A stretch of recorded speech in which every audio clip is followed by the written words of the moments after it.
What's up, baby? Not too much, boo-boo. How are you? Good. How are you? I am feeling just fine. We were just having a conversation outside, walking in, saying that I'm genuinely really proud of everything that we've been putting out on this podcast up to this point. I feel like you've done a fantastic job. Oh, thanks. You have asking questions, and there's been most episodes I feel like I did a pretty good job. The ones that I didn't think I did a good job in, we trashed. And when it comes to trash, it means like I was just rambling and just not making a lot of sense. Not letting me ask my questions. That was part of it. So, and as we've continued to watch our podcast, record and watch and edit and make clips each week, I just get more and more happy with the product that we're putting out, which puts more and more pressure on me every time that we sit at these microphones to actually perform and be on point. So it's like every week I show up with more and more nerves around having these conversations, which is silly. And that's funny that you say that, because I kind of had that feeling going in every time. And for me, it's actually becoming less and less because I'm getting more comfortable with it. I'm not, I guess, putting that pressure on myself like I did in the beginning. Yeah. And it's opposite for you. Yeah, I'm putting more pressure on myself. Which is very interesting. Yeah. I always end up putting more and more pressure on myself as things go on, though. Yeah, that's true. Yeah. That's true. And let me just say this.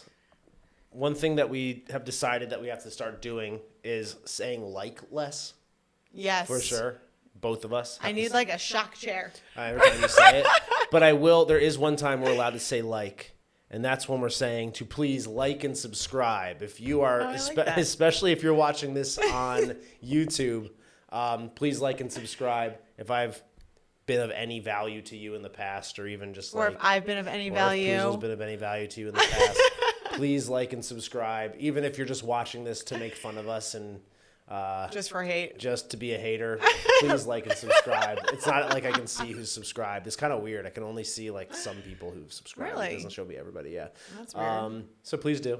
I'll just say that before we kick off the conversation. Okay. All right. Well, kickoff conversation. Our weekend was beautiful. It was great. Yeah. It's always a good weekend. But this one was really nice. We had an opportunity to have dinner.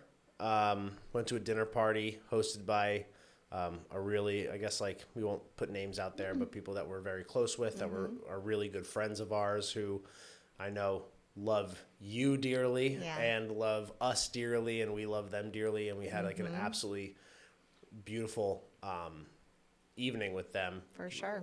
Lovely home, lovely dinner. Good company, great good company, laughs. Lots of very, very delicious wine as well. And it was just an awesome time all around, and something that I really value and treasured. So that was a highlight for me. Yeah, I know. It was really good. I thoroughly enjoyed it. Was there something we wanted to say about that specifically?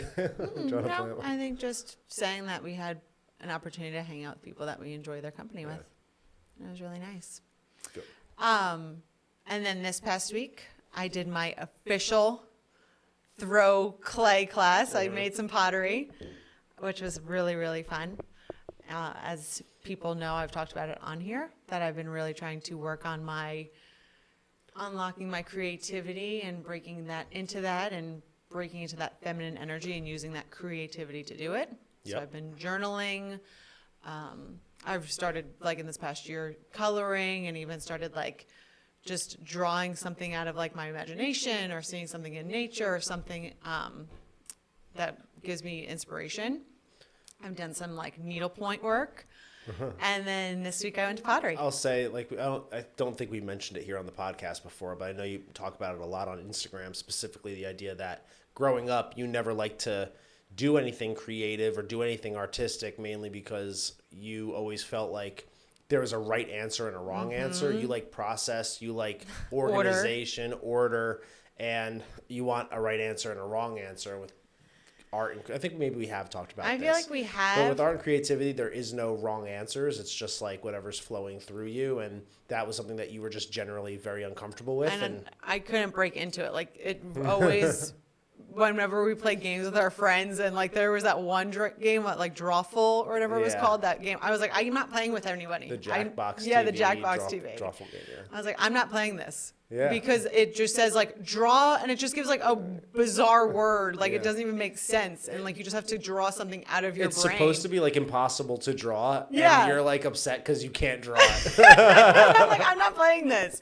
And like growing up, it was always like would color by numbers or paint by numbers, and just never wanted to like expand beyond that. So I went to this pottery class for the first time, and little backstory on that. I saw this pottery class posted. The studio had like opened a few months ago, and I put it on my whiteboard as a we'll get to eventually. And I really wanted to do it. Ever since Sedona, I was like, I love pottery. I want to get into it. The Sedona's over a year ago now. And we spoke to a woman there about pottery. Yeah. And I remember you taking an interest to it. Oh, for sure. I loved it. And so I was like, okay, maybe I'll get into it. Maybe I'll do it. I went to like a pottery painting class. Then I saw the studio open a few months ago, put it on my whiteboard as I will get there eventually, and I'll do it eventually. But things came up. I always pushed it off. I never booked a class.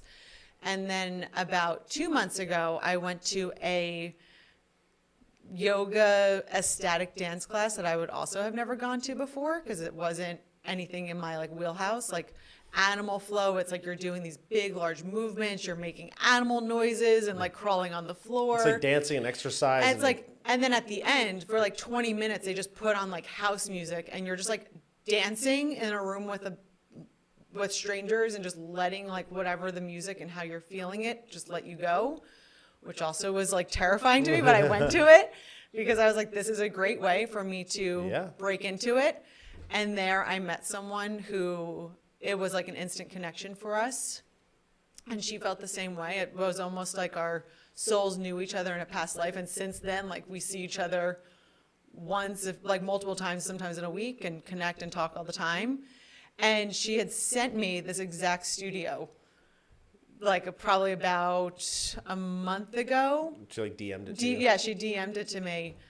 And I took it as like a sign from the universe. Like, I got to go. Yep. Like this person's sending it to me. We must go. Yeah. So on the spot, book the class. The universe sent you the person. The universe sent you the pottery class, and then they all put it all together. Yeah, and it was awesome. And so we booked it. Went just this past week. And even going into it years ago, or even a year ago, like 1 year ago, I would have never gone to this because I have no idea what to do. I'm going to be there with strangers. I'm going to possibly mess up in front of them. And I went and learned how to throw clay. My first bowl came out okay. The edges started to get like a little too thin, so it started to warp. So I just kind of molded it and created something new. And again, just kind of understanding that art is just not always perfect. And so just going with it. And then my second one was not good at all. The clay started flying. There is no good or bad. I know. The instructor was also very much like that. He's like, why do you say sorry? He was like, all like, he's like, this is this. And he was, anything that was like being created, he just had like a creative twist on it. When people were just like, clay was just flying everywhere. He was really good. But I thoroughly enjoyed that. So that was a beautiful, beautiful way to spend a Wednesday night. And what I think is really cool about you and unlocking this creativity is you kind of like took baby steps. You literally started with like just coloring. Yeah. And even that was like tough for you at first. Yeah. Not like coloring in the lines or anything like that, but like just not having a right answer and like having to make like those decisions in terms of what color goes where. So for sure. So in the beginning when I was doing it, like the flowers, I made the flowers like pink or red or like whatever, Flower colors. Yeah, flower colors essentially. Yeah. And then I got more creative with it, being like, well, no, this can be kind of whatever color I want. It's not like the society standard of like what a color is. But I mean, like my point is you started slow and you continuously increased it, and it was something that you saw as a drawback of yourself or something that needed to be unlocked. You really what happened is you read Mindset by Carol Dweck, and you realized what growth mindset is, and that like you're not locked into whatever skills or talents or whatever that abilities that you have or you feel like you're born with. You can expand upon all of those things, and you've done a really awesome job of actually taking action, not putting it off, not saying like that's for future Poozle to worry about, but saying like, hey, this is like, I can do this right now if I start taking the steps immediately. And you've made like continuous progress, and to the point where I've said before, like, you come up with a lot of the topics like for this podcast and the questions. A lot of them I don't know coming into the conversation. Most of them I don't know coming into the conversation. And like you've unlocked a level of creativity there as well. And it's just really cool to see like this new side of your brain like come to life in real time, but it's because you're doing the work. It's like you're not just like sitting there waiting for it to happen to you. You're going out there and you're like finding it and taking the action to like build those new like neural pathways, I guess. Yeah, and I'm putting myself in those situations that like I would have never put myself in. Yeah, getting uncomfortable. To get like I'm uncomfortable. And especially like that animal flow class when the instructor's like, okay, for the next 20 minutes, we're just going to put on like house music and dance. And I was like, what the fuck? Like, okay. And I just went and did it, and it was great. And it was a ton of fun. Good. But then I've also started a numerology focus group. Yep. That obviously numerology, I never knew anything about it. But when you hear about it, you're kind of like, this sounds a little like woo-woo, like kind of what's happening, and something I probably would not have really put much effort or thought into like a long time ago. And or you just would have like brushed off as not worth your time. Yeah. And so it takes your birth date and the specific date, month, year, everything that you're born, and the numbers that are connected to it essentially make you the person that you are. It's like astrology, but with numbers. And so with each number, there's an energy that comes with it, and there's a positive and there's a negative of it. And the goal of it is understanding what those negatives are and breaking through them. And I'm now 4 weeks into it, and it's been, right? Yeah, I think so. And it's been awesome. It's been really helpful because... With a good friend of ours. Yeah, with a good friend of ours. Who we're becoming closer friends with. Yeah. She's great.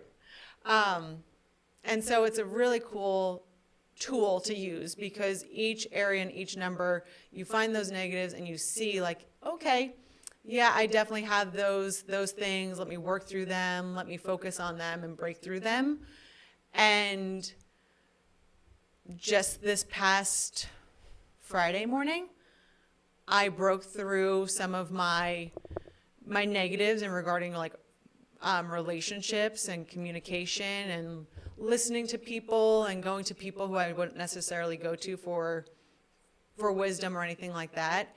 And I had very healing, reconnecting conversations with two very important people in my life on Friday morning that like I had such a like weight lifted off of my shoulder, a fullness in my heart. It was beautiful. And I realized it was the negatives of me, what I was bringing to the relationship that was causing a block for them and what they were able to bring in the relationship.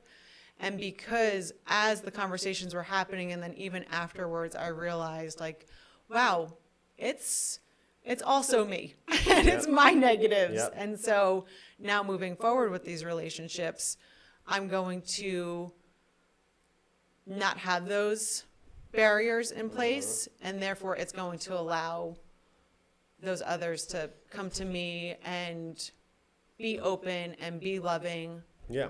So it was really good. And it was again, really healing. And I think, again, going back to literally like almost the exact same thing I was just saying, you saw that there was room for you to expand in your creativity. You said, this is not something where I'm going to be stagnant or just assume like the universe dealt me a bad hand when it comes to my creativity, my femininity, my artistry, whatever. You said I'm going to build on that. At the same time, like, again, there's three things that I just don't know enough about to make like a smart decision on. Numerology, I am starting to get a better understanding of that. Astrology, I don't fully grasp like the concept behind it. And then tarot cards is the other one that I say, like, these are the three like woo-woo spiritual things that I'm not saying I don't agree with or I don't believe. I just don't know how they supposedly work. Even though numerology, I'm starting to come around to a lot more based on some of the things that I've heard more recently. But like, it's funny after every session I have, I go through my numbers with you and I'm like, look at this, look at this, look at this. And you're like, yep. Yeah, every time I'm like, I can't believe how like accurate that is. Like, that's literally what we were talking about yesterday. I know. And, like some of it's like, yeah, like obviously this is your problem. I've been telling you that for 20 years. I needed the numbers to tell me. But like, so that's my point is I think a lot of people, whether it's astrology or numerology or tarot cards or any of these things, they go to all this stuff like looking for answers, or like any kind of therapy, psychedelic therapy, talk therapy, breath work, any of these things that people go to find answers. They go there and they're looking for like, oh, cool. What is the cool stuff that this says about me? And then it's like, they look at all the bad stuff. And they're like, oh, well, these are just like the things that I have to lug around with me for the rest of my life. Here's all the problems that I have, or I cause, or like the issues with me based on the position of the stars. And like, that's not the point of those things. The point of those, therapies or practices or beliefs is to look at those things that are problems for you and can cause problems for you and then fix it. It's the integration work that comes after the psychedelic trip or after the breathwork session or after the numerology class, where you have to say, hey, like, if these are the things that are preventing me from like living my life to the fullest or having everything that I want and achieving what I want to achieve, I need to do the work to correct those things. If these are the things in your case that are blocking my relationships with people that are important to me and it's causing tension between us, well, I can't fix the other person. The way I fix the other person, our relationship, is to fix myself first. And like immediately diving into it, immediately like looking inward and going, how can I fix this moving forward? So like whether it's you going to art classes or whether it's you having like reaching out to somebody after you learn something or realize something about yourself and having that conversation, or be willing to have it. That's what's bizarre about that conversation on Friday. I had all the I did the class the night before and we had all this information, and for whatever reason I was just drawn to have the conversation. And as the conversation was happening, I realized what my negative was that I was always bringing to it.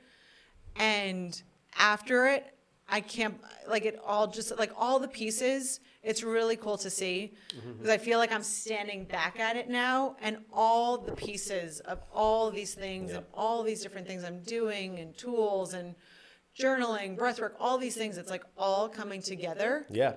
And I'm just like, like my eyes are very open. So like I see so much now. That was going to be my next point. Is it's not a coincidence that when you push yourself outside of your comfort zone when it comes to something like creativity and artistry, for example, and like it started by pushing yourself outside of your comfort zone was literally like picking up a different pencil in a coloring book. Yeah. That was uncomfortable to you a year ago.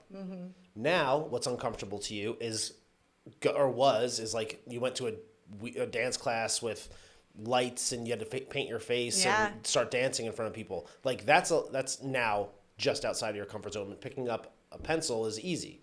Then it was like whatever the next thing is for you, like the pottery class was a challenge. And you just keep pushing yourself outside of your comfort zone, and it's no coincidence how by pushing yourself outside of your comfort zone in those areas, it probably made it more likely that when you confronted yourself with that realization of how you were affecting your relationships, you were like, well, like, obviously I have some work to do here, and I'm going to reach out and make that phone call and have that conversation and be the person that I know I'm capable of being if I just act on it. And I think it is all tied together. Like you're understanding pieces of your personality and pieces of how you behave more clearly through all these different avenues. And it is forming like a larger picture of who you are. And then again, from there, it's taking it, integrating it, making the changes, fixing yourself, and then fixing your behaviors. great Hell job, yeah. baby girl. I love it. I I love know. to see it. And like, that pumps me up so much. And like, even talking to you, we were talking on Friday night about that. And Well, like, because I realized I it know. all by myself, like it all came together. Yeah. And I had those conversations and had to go right to work. Yep. So like I texted you like while I was at work and said, I can't wait for us to go on our walk tonight because I have Yeah. so much to tell And you. I couldn't wait to hear it. I really couldn't wait to hear it. And like that kind of stuff, that fires me up. I know. That kind of stuff is so sick to me. Like, and the fact that you came to that realization largely on your own is even cooler to me. Like the ability to be introspective on that level, like is a certain like level of consciousness that I just think is sexy. Thanks. It is. It's sexy. Yeah, I'm sexy. Well, I guess speaking of relationships, Yeah. let's turn the table. Yeah. Any relationship updates you want to give? Yeah. So I knew that we were going to talk about this today. I think it's important. It is. It's very important. It's Yeah. a little negative. So I think I haven't really put too much thought into exactly how I was going to talk about this. Okay.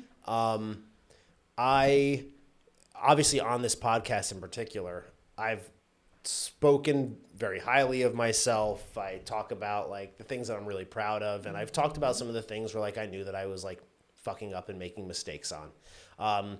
But like overall, based on the last 8 episodes have gone, I guess.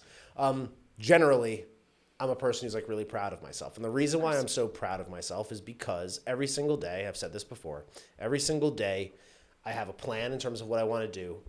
I know what the right thing to do is. I execute on that plan, and I do it like by pushing fear out of the way, doing the hard things, doing the things that I don't necessarily want to do, but I know I have to do. And the more I do those things, the better life becomes and the prouder I am of myself, and that builds like a pretty strong ego. And it's funny because like for so long I feel like I've been doing so many things right, and my interactions with people have been really positive. Like whether it's somebody who I'm close with or whether it's somebody who like I just met, like so many of my interactions have been good and positive. Like I know I'm bringing like what I want to bring to the world, which is like love and happiness. And then about a month and a half ago, I had what I would consider like my first big like fuck up in a really long time that hurt somebody very, very close to me. And the reality is the entirety of the blame falls on me. Okay. There were, and I'll talk about it in more detail, but there were decisions that had to be made that I did not take ownership of, and I let myself push off those decisions until the decision was made for me when I saw the decision being made for me. So to Yeah, I would say like get into it. get into it. And for anybody, I spoke to this person yesterday. They told me that I'm free to tell the story. So let me just say that. But at the same time, I don't want to say names. So I want to anybody who knows me is going to know who I'm talking about. But I've had a realtor for a very long time. This is not a person who's just my realtor, but they're a very, very close friend of mine. They've worked with me as I've bought and sold homes in the past, all the way up to our current house today. While I was going through the gym opening process, I worked with another realtor for the commercial side of things. My other friend isn't a commercial realtor. This other person is. So we'll call them, I guess we'll just call them like person A and person B. Person A is like my close friend for a really long time, and person B is my commercial realtor. As the commercial realty lease started to show issues, we had to start to make new plans in terms of what we want to do for our gym. And as we got out of the lease, it became apparent that, and this is where our thoughts are now, could change, but we're planning on opening our gym residentially as a private gym on our property. And what that means is that we have to, as we've talked about before, sell our homes, potentially buy a new property, build on that property, etc. And over time, sort of just as the pieces fell into place, that means that this commercial gym project is now becoming a residential gym project. And now there's crossover between my commercial real estate projects and my residential real estate projects. And my friend, for a very long time, I was anticipating as we're selling these homes and finding out what's next. My friend, and because I pretty much said this, I thought that he was going to be the person who's running those transactions and making money off of it, et cetera, and being involved. He's a good realtor. He loves doing it. He's done a great job for us up to this point, so there's no reason why he wouldn't expect that. But he also does it part-time. And our other realtor, the commercial realtor, does it full-time. Yeah, this is his only thing. It's really all he does, and he's like very knowledgeable of the neighborhood and of the space, and he like lives and breathes it. And because he kept moving the ball forward in terms of like coming up with solutions, coming to me with like updates, looking around, doing his research independently, even though I wasn't necessarily being proactive about it, he was doing exactly what he should be doing, which is like continuing to like help me and find solutions. And I knew at a certain point that something was going to have to happen in terms of me making a decision one way or the other. But like I refused to sort of admit that to myself to a certain extent, to the point where my one commercial realtor was sort of like continuously like pushing further and further into the residential territory. My other friend, I talked to almost every day, and I just never brought up what was happening on the other side. And meanwhile, we talk about everything. Why didn't that come up? It didn't come up because I didn't want it to come up. I didn't do it purposefully. It's not something that I consciously was avoiding as a topic of conversation, but I was certainly unconsciously not having that discussion because I knew what it meant in the long run. I knew that this other person might actually be the best option given this particular project, but I didn't want to have the conversation with my friend. And again, like to the point where this was not even like on my radar as a conversation that like I was going to have. Yeah. I kept like denying the fact that it had to be had. I know during this whole thing, I was like, how do you expect this to work out? I remember asking you that question. I don't even know how I would have answered it. I think you were like, it will work out. I'll figure out something. I'm like, I don't think that's going to work because person B is not going to want to give up anything to person A. Yeah. When person B is doing all the work. And it's really a matter of, I knew that I subconsciously knew that this was going to come to a head and I was going to have to make a decision. And I ultimately just like disregarded my responsibility to make a decision. And I allowed the decision to be made for me by person B by continuously moving the ball forward to the point where it came to a day where we were going to go see this new home. At that point, I pretty much like, it would have been really weird for me to not tell person A about the fact that I was doing this. And I brought it to him and he was just like, what do you mean? Like, how is that? What do you mean you're going to see a house? Like, why are you doing that? Like, and I thought I was going to be involved. And, he was far more upset than I had. And like, I guess I had anticipated him being upset. It was just like, I shirked my responsibility of making the decision. I allowed somebody else to make that decision for me. That alone is embarrassing. Yeah. Honestly.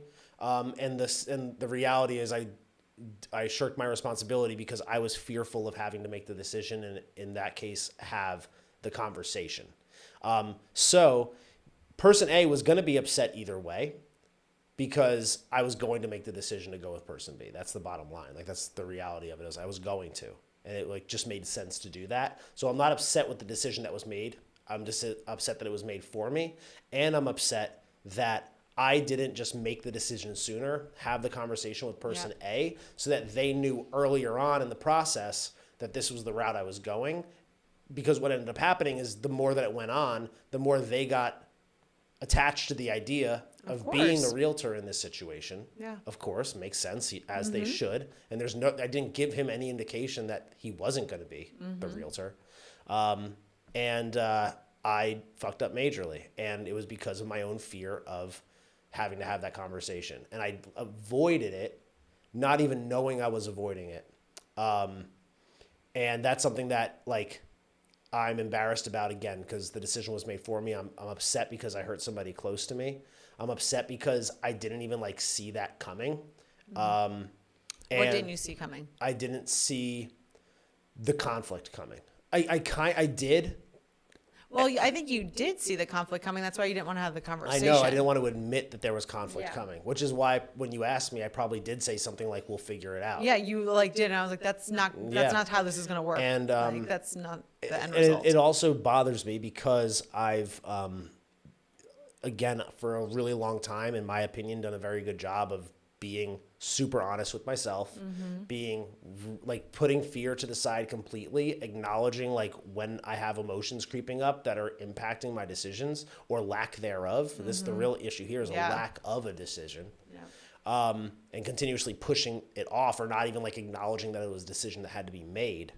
So Why it was, do you think you let the fear get in your way this time? because I was genuinely afraid of having to tell person A that they weren't going to be involved in this. So the fear of having that conversation The fear of having the led you conversation. to just passively. Because I didn't want to be the bad guy. And I ended up being a worse guy because of my fear. That's what fear does. It Yeah. turns you into a worse person than you would be if you just made the hard decision first. And that's again why I'm upset with myself, because I didn't even realize that I was acting out of fear, or at least like I wasn't willing to admit to myself that I was acting out of fear. And When did you realize that you were acting out of fear? I mean, as soon as I was having the conversation with my friend that we were going to look at the house, and I was like concerned about telling that story, is when I realized like, oh shit, I've been putting this off for a while, and this is why, because I didn't want to have this conversation. And I was still kind of like, well, he might understand. He might be chill about it. I was still like, we'll figure it out. We'll Yeah, figure out a way to denial, make this denial. work. And then we got on the call, and he was very upset, understandably, and he has every right to be. And now things have been better between us, but he was upset for quite a while, like a few weeks at least. And again, this is somebody who like is incredibly close to me for a very, very long time, who I have a lot of love for. And I know they have a lot of love for me as well. So like I knew that things were going to be okay. But it was really upsetting to me that I know I was the one to blame for that. And it's kind of funny how like I could be so proud of myself for such a long period of time. And I genuinely believe like help a lot of people for over the course of a very long time, bring a lot of like positivity over the course of a really long time, be really proud of like the products that I'm putting out, whether it's my podcast or like my coaching or whatever. And like have so many things go like so well and like build that sense of like, yes, I'm doing it. I'm proud of myself. Look at this, build that up with such momentum. And then all of a sudden one thing that I let fly under the radar and I didn't want to address immediately can have such a massive impact on, again, like my own view of myself, but then more importantly, like somebody else who I love a lot and who like I would never want to hurt. And I think that's as we're going along and doing the best we can and doing all these things and helping people, that is definitely something we have to watch for, is that evil and whatever form it wants to show up in. Yep. And I had an interesting conversation with someone about this week. Yep. Just saying, like, the more you're going to do good and like be good and have a ripple effect, that evil is going to want to creep in. Yep. And affect you somehow. And evil showed up in fear for you. I feel like I've been amassing, like we can call it energy or power for a while over the course of my life. And right now, like I'm wielding a lot of it in the various things that I'm doing. And the impact that I have like grows stronger and stronger every day. And as Spider-Man says, with great power comes, or I guess it's Uncle Ben that says, with great power comes great responsibility. And that means that when you have great power, like you can obviously use that for good, but even like not even like actively using it for evil and like seeking out something, you could like out of fear not act, not even out of like anger or out of like disgust or out of like contempt or trying to get back at somebody. That's like purely Yeah, evil. for sure. But just resorting to fear-based, like putting your head in the sand and not wanting to face something can cause harm as well when you have a lot of power that you wield. So I'm genuinely upset with myself about it. But here's what I'll say. But I was going to say, what have you learned from it, and kind of how are you going to take that experience, those feelings that you had, and use it moving forward? So, and on Saturday night, we were with our friends, and I'll use this as an analogy because they were saying that they were listening to the podcast and they know that I get everything done on my to-do list. I made a big deal about my to-do list in the past, and it is like very important to me, my to-do list. Probably too important to me. We'll save that one for another time. So, I know like how I structure my to-do list, and I know that a lot of times I'll put like what I would call bigger non-urgent projects toward the bottom of that to-do list. And there will be times where like these bigger non-urgent projects, I end up, pushing them till later in the week or sometimes even the following week. And usually when that happens like more than once, I realize like, well, that's something that I probably should be addressing. Like, why am I pushing it off? Is it important or not? So the first part is understanding like, is it an important thing or is it not an important thing? Because if it's not, then like, why is it on the to-do list to begin with? Yeah. If it is an important thing and it should be on the to-do list, then I need to address it. Most people, when they think of like the tasks that they have to accomplish in a day, they think of the ones that they do regularly because that's how people work, is they're creatures of habit and they repeat patterns over and over again. So you're probably going to do the same thing that you did very similar to what you did yesterday. You're going to do today. And then you're going to do things that are like what you see as like highly urgent, which are things that like keep the ball, like keep the plate spinning in your life or in your business or whatever the case might be. Those things are the things that only just keep you on the hamster wheel and they keep you spinning in the same circles over and over again. Those bigger picture projects are usually the things that are either going to save you an immense amount of time or immense amount of heartache or like help you grow in the future, because those are the things that are like outside of the norm. Those are the things that are changing. So I realize like if it's something that I deem important, I need to actually prioritize that above everything else so that it makes my to-do list easier in the future, or like more like I'm getting more out of my to-do list in the future, let's say. So like it's not unlike what I learned from this experience, which is like if there's something that I find myself putting off, and there have been like a few examples, I can't think of any off the top of my head, but there have been a few in just the last month since this happened, where I'm like, hey, that feeling that I have in my gut about this particular conversation or decision or whatever is the same feeling that I was sort of having with that situation where I didn't want to make a decision. Maybe I should make that decision now and not keep putting it off, or like do that project now and not keep putting it off. So it's like being in touch with yourself enough to know when you're having a similar feeling or a similar thought to those bad decisions that you made. And like, I'm not the kind of person that dwells on bad decisions or bad, or like things that I could have done better in the past. I like to like analyze it, understand what I did wrong, and then just like fix it moving forward. Because like, what else can you ask of yourself? That's really the best that you could do. But because this hurt somebody and it hurt somebody that was close to me, that's why it was like particularly meaningful, and something that like now I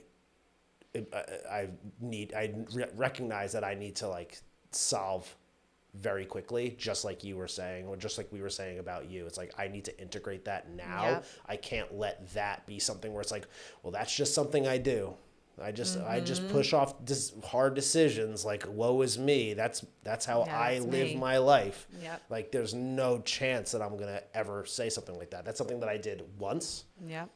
And it's something that I learned from, and it's something that I'll be sure to never do again. Yeah. And I think also part of it is just passively letting the decision be made for you instead of like you speaking up, which is a rare thing. And I guess because you didn't want to have the conversation or face it, you kind of just like let that unfold the way it is, because like in your corporate world, everything you left behind this past year, you certainly did not do that. No, I definitely did not. Well, that's kind of why it's embarrassing, is because like I never let people make decisions for me. I always like am steering that. And especially if there's something that I disagree with. The problem was I didn't disagree with this. I actually wanted it to happen. I was just letting the decision be made for me because I didn't want to have to take responsibility for the decision. That's the problem. Okay. I didn't want to have to take responsibility for it, even though I liked the decision that was being made. That's lame and shitty and like fear-based and like pathetic. That is average and pathetic. That's pussy shit. It's pussy shit. It is pussy shit. I was a pussy. It was pussy shit. I was average and pathetic in that instance, and like I won't stand for it.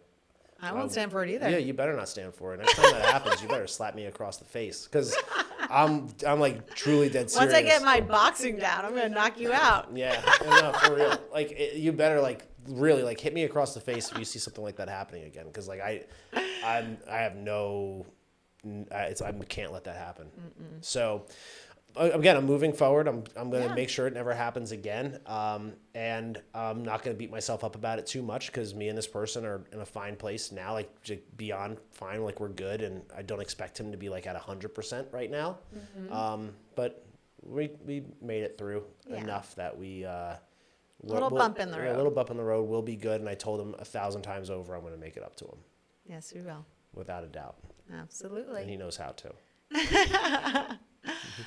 Like and subscribe. Well, I think we kind of touched upon, obviously, you getting out of the corporate world. We've talked about that plenty. I feel like let's give an update on anything else you have to say about the other things. No, I don't think so. Okay. Let's give an update then about True Fitness and Focus. Okay. And what was the original vision, idea, thought for it? Yeah. So True Fitness and Focus was originally going to be a gym. It was going to be a small group personal training gym. And you might hear, obviously, like True Fitness sounds like the name of like a pretty standard generic gym, but True Fitness and Focus, like what does that mean? What does the focus part mean? We've talked about meditation on here. We've talked about gratitude on here. We've talked about like visualization and all like the practices to keep your mind right. And I believe that, the things that I learned in the gym early on in my life, like discipline, consistency, pushing through discomfort, being not just pushing through discomfort, but like being comfortable with discomfort, having a good coach, not letting excuses get in your way or deter you from what you want to do. That's all like mental stuff and mental strength that I built in the gym that was in some ways, or not in some ways, in every way more important than like the strength or the muscle that I put on. And I think that there's a lot to be said for what you can learn in the gym in terms of focus, in terms of intensity, cooperation and collaboration, coaching, communication. There's a lot of virtues. Receiving the feedback. Growing from it. Even structuring. Resilience is another big one that you can learn in the gym or alongside the workouts that you're doing. So high level, that's what True Fitness and Focus was going to be. It was going to have different classes focused on different types of exercises, but also focused on different mental capacities that you can strengthen alongside of the workouts. And when we talk about how I'm structuring it now, it'll make a little bit more sense. Of course, we know what happened with the gym. If you don't, watch episode 1. And I started this coaching business now. And I started a coaching business largely in the personal training space. Now, my goal long-term is not to be a personal trainer. My goal is to be the short, jacked Tony Robbins. That's right. With a little less daytime talk show energy. That is my goal. I've said that to people that are close to me now, and now I'm officially saying it to the world. I want to be the short, jacked Tony Robbins, meaning... He inspired you when you went to him. I was inspired tremendously. You talked about it on that episode. you weren't there getting all the answers and everything. You were there like watching him and and what how he does. put on the show and how he engaged people, how he transformed these people. Yep. And you just couldn't wait to come home and say, I'm figuring that out. Yep. I'm going to figure out how to do that. And like, I have no problem putting it on here and telling the whole world like what my grand plan is. Like, I believe that there's a concept of mental fitness. So when I went through my personal training certification, they tell you there's kind of like 3 levels to personal training. There's health, there's fitness, and there's performance. So health personal training is like somebody who's like maybe really overweight, or maybe they're like pre-diabetes or like have diabetes, or they have some sort of like illness or ailment or obesity that they have to get away from to get to like a baseline level of health. They're just trying to get to like normal or average, and they're below the standard, I guess you could say. Then you have fitness clients where they're at a baseline level of decent health, and they're just trying to get stronger or look good on the beach or be able to like, bench Run a 315 5K. or run a 5K or something. So they're like at a baseline, and they're trying to like get to like a level of fitness where like they're beyond just like, hey, I don't have heart disease. And then you have performance clients who are like athletes, and they're the ones who need to be able to run marathons or dunk a basketball or sprint 40 meters as fast as possible, whatever it is.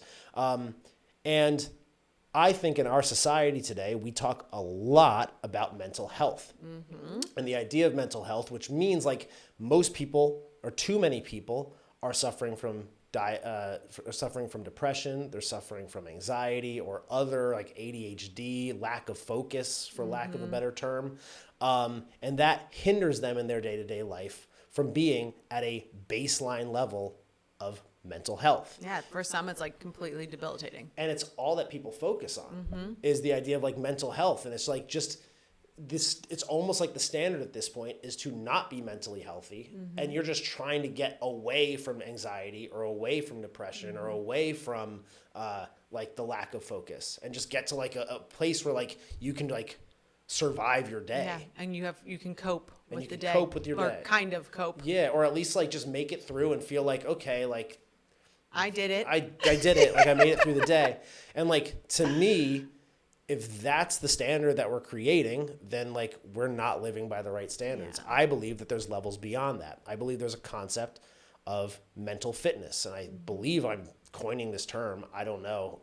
Maybe there's somebody else out there that's coined this, but like, as far as I'm concerned, I think there's a level of mental fitness where it's like, we're not just at the baseline of being able to survive a day or cope through a day or like just make ourselves feel okay throughout the day, but that you can not just push through, but like craft the day to around your will, based on what you want to do, based on what you want to accomplish, and not allow that anxiety or depression or lack of focus to deter you whatsoever. So not only is it like not weighing you down, but you're actually like completely free from it, and you're thriving throughout the course of your day. You're not letting those external factors hinder Exactly. what you're going to be doing.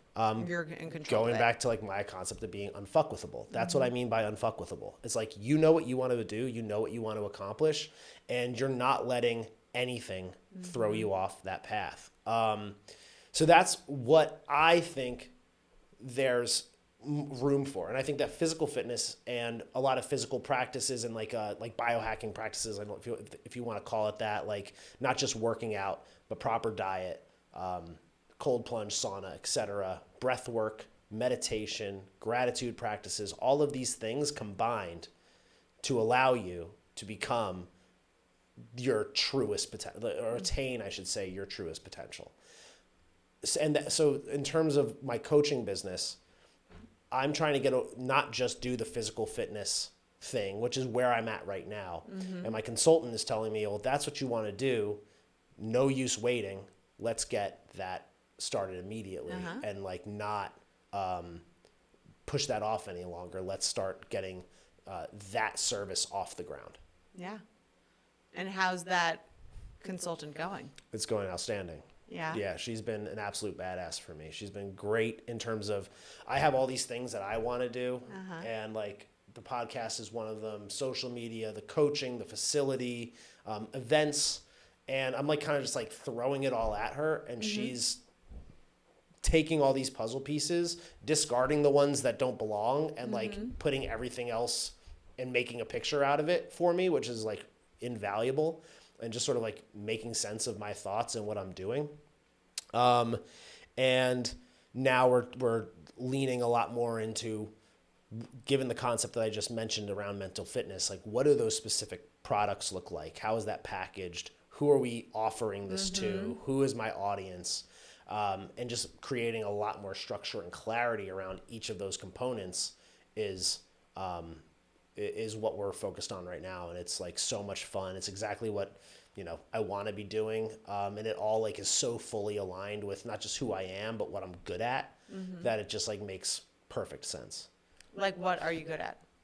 What do you mean what you're aligned with and like what you're good at? What I'm good at, which is like, it's coaching people and like understanding where they're coming from and where their mind is at and where the gap is between how they're thinking currently and how they need to be thinking to achieve what they want to achieve, and solving the specific problem in their mind that's preventing them from getting where they need to be. And like, I do think that I'm phenomenal at that. Yeah. And you said, so you had like physical fitness, which is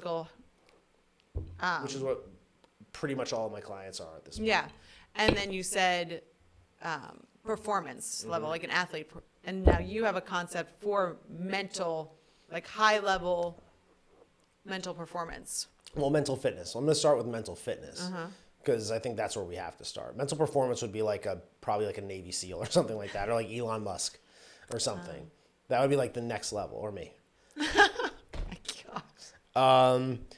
So like, let's take some baby steps first. Okay, yeah, let's baby step it, baby step. But like mental fitness is where we start. So like, what do I mean by that? I'm going to take a little step back. My understanding of the world and my understanding of myself is that what you see here on camera, here, this material version of me is not me. When I look into that screen or when I look into the mirror and I look at myself, I don't think like that thing is me, this. I go, that thing that I built is pretty fucking cool. Like that thing right there with the blonde hair and the muscles and the beard and the tattoos or whatever. Like, I'm like, that thing is cool. I don't think of that as me. What I am is that higher consciousness, higher level version of myself that is like the spirit or my soul or whatever you want to call it, that resides currently like attached to this form. And when I say this form, I mean my body, my arms and legs and torso. I mean my brain. I mean the chemicals that are swirling through my brain. I mean my hormones. I mean my jaw and my neck and everything that you see here. That is the material version of me. The higher version of me knows exactly what needs to be done. It knows exactly what has to be done in order to achieve what the best version of me will achieve, which is to spread as much love and help and light as possible. The only thing holding the higher version of me back from doing that is this material version of me that is weighed down by the confines of physics, that is weighed down by those chemicals in my brain that cause fear, that's weighed down by my physical ability to be as strong as possible or be as fast as possible, or my lack of understanding of how people think or behave. All of those things that are tied to this part of me are the things that limit my ability to achieve everything I want to achieve. That higher level of me has nothing stopping it aside from that. So it is on me to take this physical version of me, including my brain, and make it as absolutely savage as possible. To make it as completely unfuckwithable as possible, and to do all the things to it that it has to be done to make it as strong, as resilient, as focused, as unaffected from the world around me as it can possibly be, so that that higher level of conscious is steering the ship. This is the vehicle. This body is the vehicle, and my higher conscious is the captain who is steering the ship. And this vehicle is an absolute savage and needs to be unstoppable in that regard. And like my higher level conscious is training my body every single day to be like the absolute best that it could possibly be, so that it can fulfill the goals of the higher self. And that, so with that being said, it's a lot like training a dog. Am I like way off base here? No, you're good. No, because Okay. I was gonna say you were talking about training, so it sounds like Yeah. like a dog. So if I was to get a stray dog off the street that's never been in a home before, for example, that dog can be a lot of things. It could be really aggressive. It could be really like submissive and afraid and fearful. It could be really distracted and just like running all over the place and have like no control over itself at all. It could be lazy. The one thing that it's not, or it could be like a mixture of all of those things, Yeah. right? Most Just people depending on are. the time, Yeah. depending on what's going on, who's ringing the bell. Yeah, or it could have like any combination of those things. But the one thing you know it's not going to be is obedient. You know it's not going to do what you need it to do when you need it to do it every single time. So when you are training a dog, what's the first thing that you would train a dog to do? Sit. Sit. Or stay. Sit and stay. Exactly right. And the reason why you need a dog to sit and stay is because you need like a baseline state from which you can direct the dog from. Yeah, if it's running around going crazy or unfocused, you Yeah. can say stay. Yep. Or sit. Sit, stay. It's a baseline state. Now, from that state, you can see what the dog's initial like impulse is. Is it to be aggressive? Is it to be lazy? Is it to be fearful? Whatever. You can see what its state is because you have a baseline state by which to judge it from.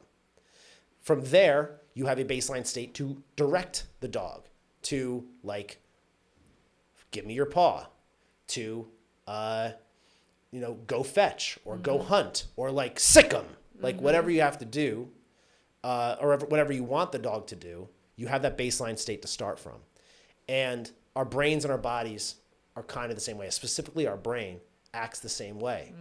And through meditation, through a lot of the practices that I want to train on, the goal is to allow people to train their body and their material self like a dog. Yeah, I know that might not sound like the way people want to be told it, but like that's my philosophy, and it's something that I'm going to bring to the world, is like you train your physical body and your mind to be able to sit still and stay through meditation and through presence so that you can understand where your mind goes automatically and then control where your mind goes automatically so that it doesn't retreat in fear when it needs to push forward, so that it doesn't get distracted when it needs to be focused, so that it doesn't attack when it needs to pull back. And it can do all of those things exactly when you need it to, but it's never doing any one of those things when it shouldn't be. And I have a variety of exercises, practices, and ways that I'm going to go through that. Focus workouts that are going to be based on like meditation and like mind-muscle connection. Resilience workouts, which will be very like hit-focused, intense, aggressive with like maybe a lot of affirmations, and those ones will be really rah-rah. We could have like relationship classes where couples work out together and they learn how to coach one another and communicate and correct one another and provide feedback and also like cheer each other on. There's a lot to be said for that, and we've talked about like how we've learned how to communicate, and like we've gotten so much closer by working out together. And there are a variety of other ones too that I'm not going to go into right now, but those are the ways, like the types of, I guess like courses or classes or services that I want to help provide to people. Is like, let's figure out what your dog brain does naturally. Yeah, and like in each situation, how are you going to react? And finding Assess that baseline calmness, and then saying, okay, like we need to teach it how to do all of those things, but we need to know like what does it resort to first. And with all of that being said, I said earlier, like I'm at the performance level, but like if I was at the thing that bugs me is if I was at the performance level, then I wouldn't have had that issue that I mentioned earlier. My dog in that case retreated and acted based out of fear. I didn't even know that that's what it was doing. I thought it was just chilling there, sitting, being still, but it was actually retreating in fear. And now, because I can see that retrospectively, I can say like, okay, now I know what that looks like in my brain when my dog starts to retreat in fear, even though it might not look like it to the outside person or even like to me just a few months ago. I know what that looks like. I know what it feels like. And I can say, sit, stay. What do we have to do? We have to make a decision. Sick them. Have to go have a conversation. Yeah. So I'm not saying I'm perfect. I'm saying I'm working really hard to be. I'm working very, very hard to be. I know I'm not perfect. Art's not perfect. And art isn't perfect. There and you go. I am art. My life is art, so there's going to be mistakes along the way. There's going to be clay Full flying circle. all over Full the place. circle. I said That's it was exactly flying. right. So yeah, to answer your question, that's what True Fitness and Focus is. It's going to help people through working out and additional stoic practices, because I think there's going to be a big stoicism component to this. It's working out with people and doing all the other mental exercises, meditation, gratitude, etc., to make sure that you are able to not just get through your workout or get through your day, but you just dominate it and you are unfuckwithable. And your physical body, which again is the only thing pulling you back, it's the only thing holding you back. Your consciousness, your higher level consciousness knows what's right. It knows what to do. Anytime you don't know what to do, it's because your physical self is getting in the way. And you have to know how to remove that from the equation. And that's what I want to help people do as the short Jack Tony Robbins. For a new generation with less daytime talk show energy. Yeah. We wrapped that up pretty good. Yeah. And it all made sense. We tied it into the previous art stuff too. I know. Look at that. Pretty sweet. Pretty sweet. Anything else? I don't think so. That was a fun one. We covered a lot, and We did. I got vulnerable, and I got to say something where I with the gym, I would not call that fucking up. I don't think I did. Like that was just making a decision. It turned out to, again, I believe be the right one, but it just was like a little hiccup along the way. This was something where like fear got in the way. I messed up. I did wrong. I was wrong, and it was truly like upsetting to me, unnerving that I can make a mistake like that so seriously when somebody so important to me and their feelings were on the line. You better not do that to me. I would hate it if I did. I can promise you that. I would hate it if I did. I know. I don't think you will. And I would do everything I can to avoid that, of course. But I would have said that a month ago too.